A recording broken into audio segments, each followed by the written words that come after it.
華叔最後一課。今年6四缺少咗華叔，但精神不滅。咁但係佢突然之間走咗，我就覺得咁佢生前又好成日都好執着呢樣嘢。咁我覺得有部分嘅原因都係因為佢，所以令到我都想嚟睇下發生咩事。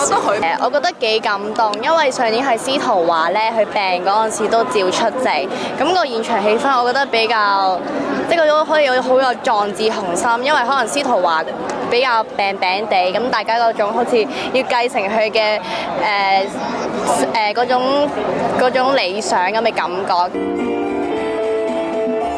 燭光集會開始嘅時候，先播華叔講6四嘅歷史。結果幾十萬嘅解放軍入城，派出軍隊、坦克車、機關槍進行鎮壓清場。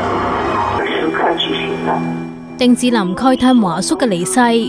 我們失去了華先生這位傑出的香港地區民主運動的領導人。從此，我們在每年的燭光紀念晚會上再也見不到他的身影。我們唯有更加努力，做得更多更好，告慰先生的在天之靈。再播放華叔歷年嚟致悼詞嘅片段。你哋睇唔睇見呢點點嘅燭光呢？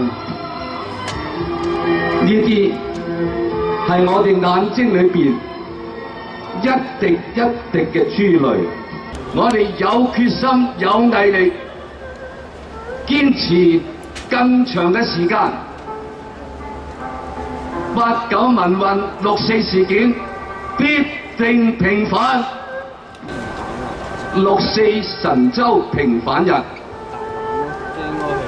天安門上祭英靈，